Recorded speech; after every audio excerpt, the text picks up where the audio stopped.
what do all these shots have in common?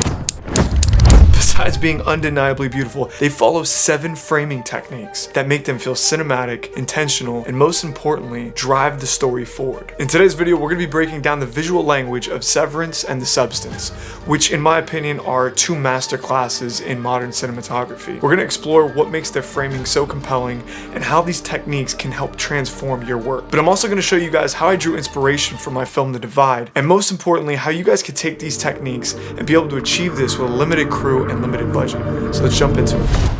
So the first thing that we're going to dive into is the background and set design, and specifically how Severance and The Substance use bland, minimalistic environments to their advantage. To me, what's really interesting about Severance and The Substance is how these sets and backgrounds feel very sterile and even dull at times. But that's exactly the point. By stripping away the visual noise and having, simpler backgrounds, what's genius about the cinematography is that it forces you to focus entirely on the characters and their emotions. This is something that any filmmaker can do to force your audience to zone in and pay attention to every word your characters are saying. For example, let's take a look at this scene from my film The Divide. Hey Ethan, it's really good to see you. Tell me, how you feeling? I definitely drew inspiration from The Substance and Severance by creating this really sterile black background with a white floor. And all we did to achieve this was put black fabric all around our characters, use a bit of top-down lighting and Muslim floppy bounce, and we were able to achieve this. And the beauty is that we're using and drawing on these techniques from Severance and The Substance. And I know sometimes it's hard to think about how you can do this, especially when we're taking a look at multi-million-dollar projects and have big, beautiful sets. This is where you have to think outside the box. Another very important tool that both Severance and Substance use very well is symmetry. Symmetry isn't just an aesthetic choice, it's psychological. Framing characters in the dead center within a perfectly balanced composition creates a sense of order, but also depending on the context, it could create an uneasy feeling that suggests control, isolation, or even emotional detachment. Taking a look at some of these frames from Severance, they use symmetry to reflect an almost mechanical structure of the corporate world. Characters are often framed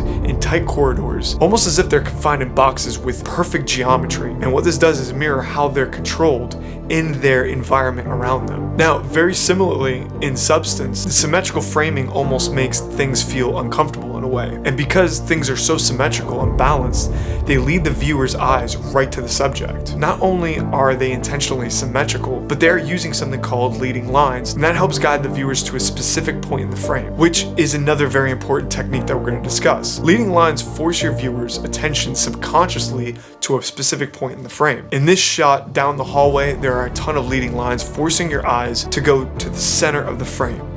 Same thing in the bathroom. The sink, the bathroom stalls, even that subway tile, all leading lines right to our subject. If you don't have a big budget and you can't build all these beautiful, wonderfully symmetrical sets, which I totally get, how do you actually use something like this?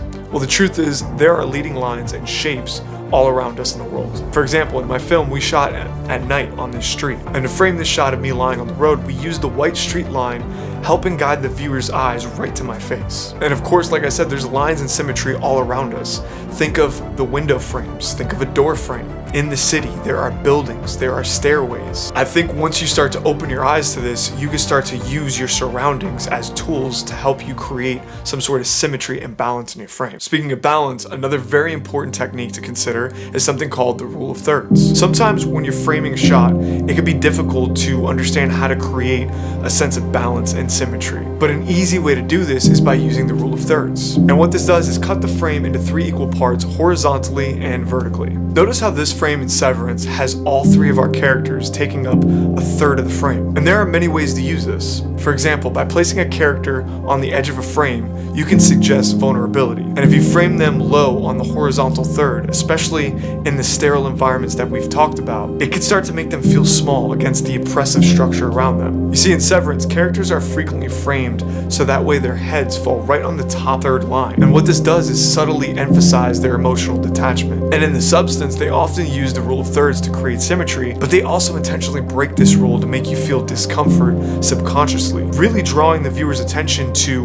what's off in the scene. You see, if you break the rule of thirds after you've already established that everything is kind of symmetrical and balanced and congruent, then by breaking that, you're automatically telling the viewer that something bad is about to happen or something just off is about to happen. As a filmmaker, cybersecurity is probably the last thing that I'm ever worried about, until I was shooting for a client down in Mexico City and my Dropbox was hacked. I was literally in the middle of uploading footage and all of a sudden I got locked out of my account. Now luckily I figured everything out and I didn't lose anything, but when you're in the middle of shooting on location and you're sharing sensitive files, this is the last thing that you want to worry about. The question is, how do you protect yourself? And that's where Cyberghost VPN comes in. Cyberghost is a virtual private network and it's a powerful tool for filmmakers because it encrypts your internet connection, preventing cyber threats and data breaches like the one that I had in Mexico City. But it also gives you a ton of other benefits. Cyberghost has over 11,000 servers, which allows me to upload my large video files faster without any interruptions, even uploading 4K footage to the cloud. The other cool thing about having a VPN is being able to access content that's restricted in other locations. Let's just say that you're working in a country where certain platforms or services are restricted.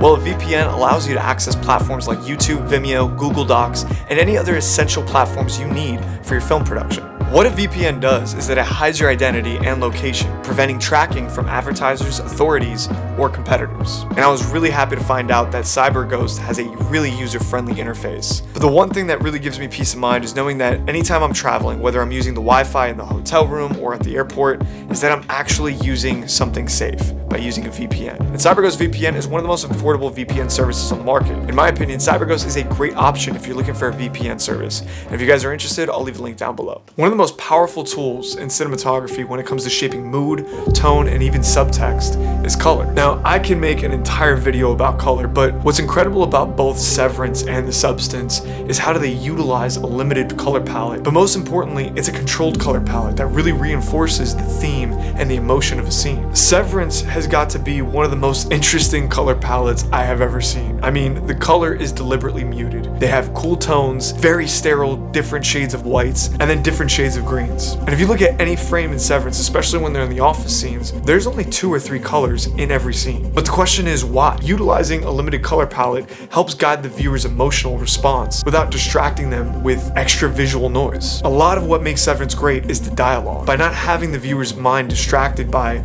all these different colors in the frame, is subtly suggesting the importance of what the characters are saying. And subconsciously, it makes you hang on every word and pay very close attention. Now, The Substance, on the other hand, is way bolder with their colors. Really, in The Substance, they use color almost as a character and part of the narrative. Every time she steps outside and she's walking through the city, she's always wearing a yellow coat, which allows both characters to pop in the frame and forces the viewers to pay attention. Now, this is something that we actually took heavily into consideration when choosing the wardrobe for my character in my film, The Divide. A lot of the times in my film, my character is wearing white, and this is very intentional because white is something that automatically pops. Because we couldn't control so many different things and, we're working with a smaller budget, having my character wear white is always going to make him pop out, especially if you surround him with a bunch of different colors. While all of the different characters are wearing blue jackets, green shirts, my character is the only character wearing white. So I think it's important to use things like wardrobe or background colors to your advantage and see what you can control and figure out what you can't control. And it's important to think about what the character is wearing and how you can either make them stand out or blend into the frame. Now, shifting gears for a moment, we're going to talk about lens choice. Both The Substance and Severance utilize lens choice to create a very distinct visual identity. Severance uses a lot of wide-angle lenses, not necessarily to exaggerate the space in a flashy way, but really to emphasize the surroundings. When you place characters in the center of a wide-angle frame, it often makes them feel small and isolated. If you take a look at these office scenes, you could tell that the ceiling is pretty low. And because they're using these wide-angle lenses, they're able to capture the ceiling, the floor, and the character in the middle. And even though it feels a little bit wider, feel the claustrophobic nature of the office. And something that I really love that The Substance does is use wide-angle lenses to create discomfort and something that feels very abnormal. Almost every time they show Dennis Quaid's character, they use a wide-angle lens to intensify his distorted view on reality. Now, interesting enough, when I saw Substance, It was right before we shot this office scene where I wanted it to feel very uncomfortable and kind of twisted in a way. For all the close-up shots on the characters' faces, we used a very wide-angle lens to give a little bit more of a distorted look to it and make you feel the character was like right up on the screen in a very uncomfortable and twisted kind of way. And of course, this was all very intentional because I wanted a distorted version of this reality. Now, let's break down one of the most deceptively simple yet emotionally loaded tools in a cinematographer's tool case, and that is camera angles. One thing that I noticed about Severance is that they often use low angles when characters are alone or under pressure, making the environment feel larger than them and essentially more imposing. At times,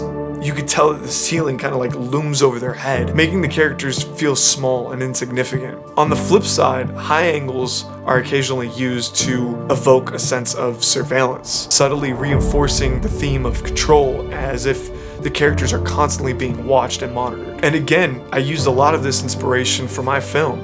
By using a high angle shot when this alarm goes off, I wanted to give that feeling of surveillance while also making my character feel small and insignificant in the frame. The Substance, on the other hand, takes a slightly different route. It uses unconventional and off-kilter angles, such as tilts, Dutch angles, and skewed perspectives to reflect the internal instability. But you see, the most important thing to take away is angles shape motion. And the absolute best part about utilizing camera angles and really mastering camera angles is that they don't cost anything. You don't need an expensive rig. All you need is a tripod and a camera. Now, I have to tell you guys that I am very excited to say that we are releasing the trailer this Friday for my film The Divide, and I really can't wait to share it with you guys. Finally, we have something to show for it, and I'm just so excited because it's just been a culmination of work, not only from myself but my entire team, and to be able to have this thing put together has just been such a long, beautiful, hard, and expensive journey. So I'm very excited to share it with you guys, and I can't wait to see what you guys say. I want to thank Cyberghost VPN for being today's sponsor, and if you guys are interested in their service, I'll leave a link down below.